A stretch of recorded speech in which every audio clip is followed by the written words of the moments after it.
चलें। अस्सलाम वालेकुम। और वॉल्यूम ऊंचा दोबारा करें, वॉल्यूम ऊंचा रखें थोड़ा। अस्सलाम वालेकुम।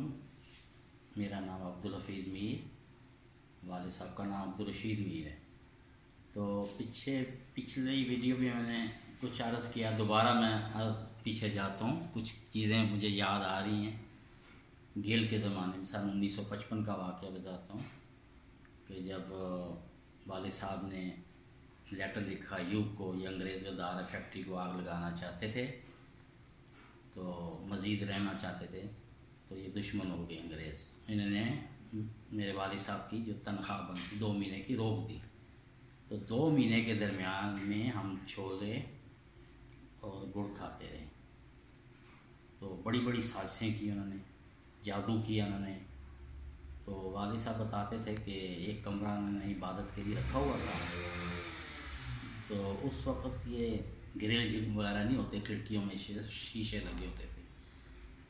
तो वो बताते थे कि एक आवाज़ आई एक शीशे पर, और एक दायरा सा बन गया, और एक टेलीविज़न की तरह क्या देखते हैं कि आग जल रही है, आग के इर्द गिर्द अंग्रेज़ नाच रहे हैं, वो ऐसे फूके मार रहे हैं, कोई चीज़ अंदर दाखिल हो रही टिक टिक करके। तो सामने मेन गेट था दफ्तर 16F में हम रहते थे, असलम मार्केट के सामने। तो सामने मेन गेट था, दफ्तर था वो।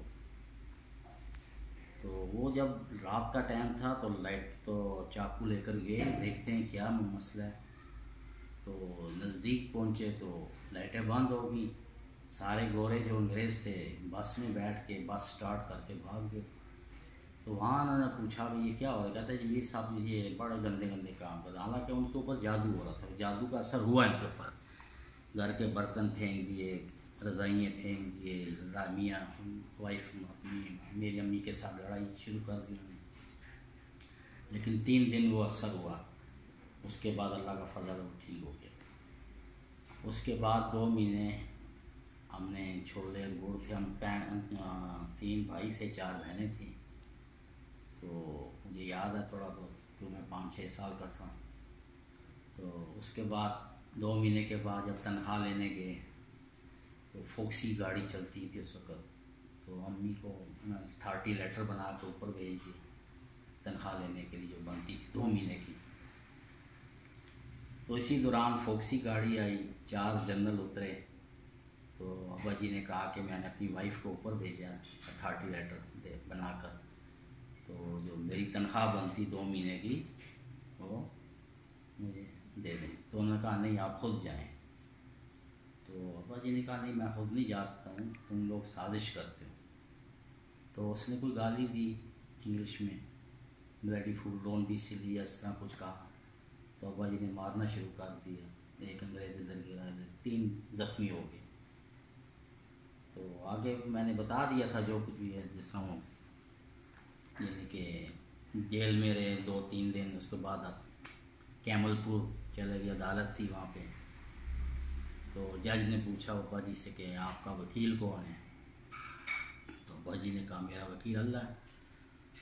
तो जब अल्लाह का नाम लिया तो अल्लाह ने कैसी मदद की कि अंग्रेज़ों ने मारें खाई, पर्चा किया। एक अंग्रेज़ बयान देता है मीर साहब वाज गुड मैन, गलती हमारी, हमने 2 महीने की तनख्वाह रोक दी थी, इनके घर में राशन ख़त्म हो गया था, इनको गुस्सा आ गया, इन्होंने लाठी बरसाना शुरू कर दिया। दूसरे ने भी यही बयान दिया। अब जज ने कहा आखिरी बयान लेने दो। आखिरी बयान लिया तो मतलब वो जेल से बाहर आ गया, राज़ीनामा हो गया, शेक हैंड किया, टी पार्टी हुई, कुछ गिफ्ट वगैरह दिए। फिर सियालकोट चले गए थे हम। फिर सियालकोट के बाद फिर दोबारा 22 एरिया आए। फिर जनरल अमरो आया हुआ था।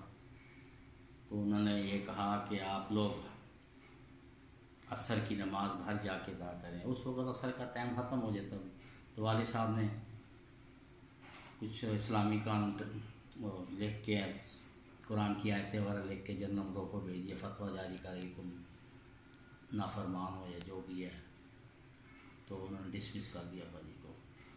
तो उसके बाद रिटायर हो गए 64 में।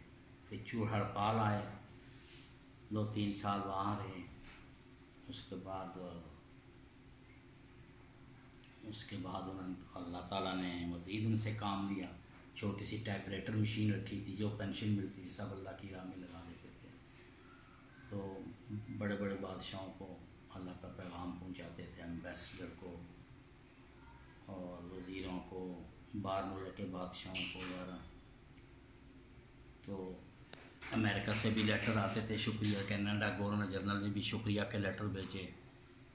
तो उन्होंने दोनों लेटर वापस कर दिए अमेरिका के सदर के। उन्होंने कहा आपकी बातें हमने नोट की और रखी। उन्होंने कहा मुझे शुक्रिया नहीं चाहिए, आप मुसलमान हो जाएं। और बस इसी तरह बड़े बड़े अयूब का दौर था। तो मुझे याद था एक दफ़ा मैं साथ ही होता था, टाइपराइटर मशीन रखी होती, जीपीओ बैठते थे वहाँ, एप्लीकेशन वगैरह लिखते थे। तो 1-2 बजे छुट्टी कर जाते थे। ज़्यादा वो जो भी सर्टिफिकेट वगैरह लेके आता नौकरी करने के लिए पहले कहते ओरिजिनल दिखाएं, ओरिजिनल नहीं दिखाते तो वो दरख्वास्त टाइप ही नहीं करते। तो मैं भी बैठा था, मैं छोटा होता था, खात शात लिखता था, 4 आने 8 आने मनी आर्डर वगैरह लिखता था, क्योंकि उस वक्त पढ़ाई का भी शौक था। कुछ थोड़ा बहुत पढ़ा, मुझे टेक्निकल काम सीखना पड़ गया फिर सिलाई मशीनों का। तो लेकिन अबू के साथ ही मैं रहता हूँ हमेशा। तो एक दफ़ा हम टेंच बाटा गए, तो टेंच बाटा होटल में बैठे हैं, तो लेटर पोस्ट कर रहे, मतलब बादशाहों के नाम लिख रहे थे सिर्फ लेटर पे। तो कुरान की आयतें पोस्ट करके ना गोंद लगा के बंद कर रहे थे। जो ही वो खड़े हुए और काउंटर पे गए पेमेंट करने के लिए, तो 3-4 बंदे खड़े थे। एक बंदे ने अब्बा जी को उठा दिया ऐसे कि भाई यही बंदा था जिसकी हमें तलाश थी। मैं छोटा था उस वक्त, मुझे थोड़ा थोड़ा याद है। अच्छा, लेके ना गोल गोल घूम रहे थे। तो अब्बा जी के पास स्टिक थे, अल्लाह अकबर ऐसे का। तो उन्होंने छोड़ दिया, बंदे ही गायब हो गए। वो यानी कि वो अगवा करने के लिए आए थे। उसके बाद फिर एक दफ़ा मुझे याद है, बनी में हम रहते थे, क्योंकि लेटर बड़े सख्त भेजते थे। 7 कुरान की आयतें भेजते थे और 7 लेटर भी भेजते थे कि इस पर अमल करो वरना अल्लाह की तलवार बनाते थे, बल्कि इसमें अल्लाह की तलवार है, कुफार की गर्दन उड़ा देगी। बड़े बड़े बादशाहों को लिखते थे, तलवार हमसे बनवाते थे, ऊपर लिखते थे। तो एक दफ़ा ऐसा हुआ, मैं ख्याल भट्टों का दौर था, तो दरवाज़ा मैंने खोला, बनी रहते थे। तो अब्बा जी मेरे पीछे पीछे थे। पुलिस आई, समन लेके आई, भी आपको हम गिरफ़्तार करने हैं। तो अब्बा जी ने कहा मुझे क्यों, मैंने क्या किया, मैं अल्लाह का पैगाम दुनिया के बादशाहों को पहुंचा रहा हूँ। उन्होंने कहा हम समन लेके आए। वो समन लेके फाड़ दिया, टुकड़े टुकड़े कर दिए और उनको ऐसे पुश किया। उन्होंने कहा कि जिसने आपको भेजा SHO ने, उसको बोलो पूरी ताकत के साथ आए मुझे गिरफ्तार करने के लिए, कुव्वत के साथ सारे असला लेकर आए, तो अल्लाह ताला ज़मीन खोल देगा, आधा अंदर आधा बाहर, दुनिया देखेगी अल्लाह मेरे साथ है। उसके बाद मुड़ के वो आए नहीं, यानी कि अल्लाह के अलावा किसी से डरते ही नहीं थे। तो ये उसके बाद इसी तरह एम्बेसियों में जाते थे, कभी अकेले जाते थे। एक दफ़ा मैं दुकान पे जा रहा था, रोटी का डब्बा उठाया हुआ, तो वालिद साहब ने कहा मेरे साथ चलो। मैंने कहा किधर चलें, वो रशियन एम्बेसी चले गए। जब एम्बेसी के पास पहुँचे तो उनकी फ़ौज खड़ी थी, 4 बंद फौजी खड़े थे। तो उन्होंने कहा भाई किधर जाना है, उन्होंने कहा एम्बेसडर से मिलना है। तो सेक्रेटरी आई, मुझे इतना याद है कि वहाँ ऐसे कदम रखते हैं दरवाज़ा खुल जाता था। तो उन्होंने कहा ठीक है इसको आने दो। तो वो जो फ़ौजी था मुझे रोक रहा था, कहता एक बंदा जाएगा, बजन ये भी जाएगा, साथ रोटी का डब्बा था, ना कोई तलाशी नहीं। तो एक गोरबाचूफ के नाम था लेटर और एक एम्बेसडर के नाम था लेटर। वो कुरान की आयत ही है कि उसमें लिखा लोहा भेजा हमने आजमाइश के, लोहे को इंटू ब्रैकेट एटम बम लिख दिया उन्होंने। और उन्होंने कहा, वो सेक्रेटरी थी, कहा कि भाई आप लोग मुसलमान हो जाएं, इंग्लिश में कहा be a Muslim and use your atom bomb on America. वो बड़ी परेशान होगी। तो अब्बा जी ने कहा रिपीट करो, मैं क्या कह रहा हूँ। ऊपर से एम्बेसडर की आवाज़ आ रही है, बंदा कौन है। और 3 दफ़ा उसने फिर अब्बा जी ने स्टिक मारा, टेबल के ऊपर ज़ोर से मारा कि जो कुछ मैं कह रहा हूँ तुम वही रिपीट करो। फिर उसी तरह रिपीट किया उसने कि भाई आप कह रहे हैं भाई अमेरिका के ऊपर एटम बम चला दो, हैं, सूदखोर है। फिर भाग के गई ऊपर जाके एम्बेसडर को 2 लिफाफे दे के आई जो लेटर। फिर नीचे आई, फिर कहती बैठे आप चाय पिए। तब्बा जी ने कहा मेरे पास कोई टाइम नहीं चाय पीने का। जब बाहर निकलें तो इंस्पेक्टर कहते आप अंदर कैसे दाखिल, यहाँ तो कोई परिंदा पर नहीं मार सकता। बाजी ने कहा कि मैं तो अल्लाह का पैगाम देने गया हूँ। तो उन्होंने सुना, उन्होंने कहा वाह वाले साहब नहीं अमल करेंगे गर्क हो जाएंगे, एम्बेसी ख़त्म हो जाएगी, इनकी लेवल टू ग्राउंड हो जाएगी। तो मुझे कहता है ये आपके वाले साहब। मैं कहा तो आपके पास कोई शनाख्ती कार्ड है? मैंने कहा मेरे पास शनाख्ती कार्ड नहीं, दुकान का कार्ड था। उस वक्त मेरी शॉप होती थी रेनबो सिलाई मशीन रिपेयरिंग सेंटर के नाम G7 मरकज़ में। वो मैंने पकड़ा दी। कहता यार इनको ले जाए, मेरी नौकरी का ख़तरा है, यहाँ तो एम्बेसी के अंदर तो अंदर दाखिल ही नहीं, जा ही नहीं सकते, ये कैसे चले गए। उसके बाद इंडियन एम्बेसी चले गए। उसके बाद जनरल ज़ियाउल हक को भी बड़े लेटर लिखे, बड़े सख्त लेटर लिखे। बल्कि 1 साल के बाद उनको लिखा कि भाई मैंने पूरा कानून तुझे भेजा, अभी तक तूने नाफज नहीं किया, तुम फेल हो गए, काफिरून ज़ालिमून, ऐसे बड़े सख्त लेटर लिखते थे। गली के अंदर एक दफ़ा मैं साथ था तो उन्होंने मस्जिद की दीवार के साथ ऐसी स्टिक मार के जनरल ज़ियाउल हक को अल्लाह गर्क कर देगा, ये इसने इस्लामी कानून नाफज अभी तक नहीं किया। तो साथ ही देखते कि कोई पुलिस वाले थे। बाद में पता लगा कि पुलिस वाले हुलिया पूछ रहे थे मोहल्ले वाले से कि जिसके हाथ में स्टिक होता है, एक बाबा जी होते हैं, वो किधर रहते हैं। तो उन्होंने अपनी आंखों से देखा कि अब्बा जी आ गए। तो मेरा ख्याल वो अल्लाह ने खौफ डाल दिया, वो भाग गए। यानी कि अल्लाह ताला की मदद उनके साथ हमेशा रहती थी। तो फिर उनका मिशन आहिस्ता आहिस्ता ख़त्म हो गया। एक दफ़ा फिर वो ढीले पड़ गए। तो एक दफ़ा मुझे कह रहे थे कि बेटा बार्बर को बुलाओ घर, मैंने ख़त कराना। बार्बर आया तो उसको 5 रुपये मैंने दिए बार्बर को। तो मेरी हमशीरा ने कपड़े सिए थे, दूसरे दिन पहनना था। तो उन्होंने कहा नहीं आज ही मैं पहनूँगा नए कपड़े पहने।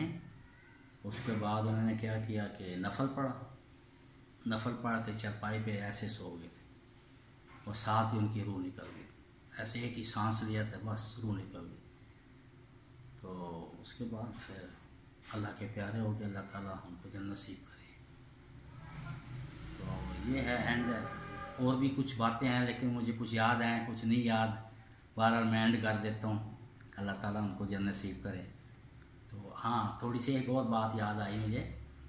एक दफ़ा आजकल तो लोग बिजली लगवाते हैं, मीटर लगवाते हैं, उनको पैसों की ज़रूरत थी अल्लाह की राह में।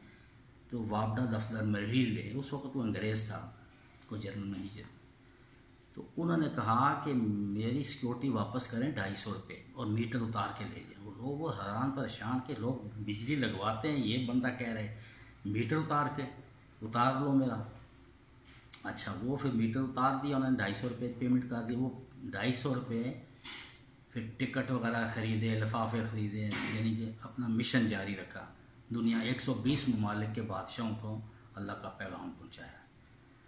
अच्छा, उसके बाद 2 महीने हम लैंप की रोशनी में ही रहे। लैंप एक छोटा सा लैंप होता था, उसी लैंप की रोशनी में टाइप वगैरह करते थे। कुरान मजीद की आयतें होती थी, बस ज़रा इजी लैंग्वेज, आसान लफ्ज़ों में लफ्ज़ में इंग्लिश में वो टाइप करते थे और भेजते थे। पूरा कुरान तो नहीं, मतलब कुछ मजमून आयतें वगैरह। तो ये भी मुझे अच्छी तरह याद है। 12 ने इन्होंने जो कुछ किया, अपनी जो पेंशन मिलती सब अल्लाह की राह में लगाते थे।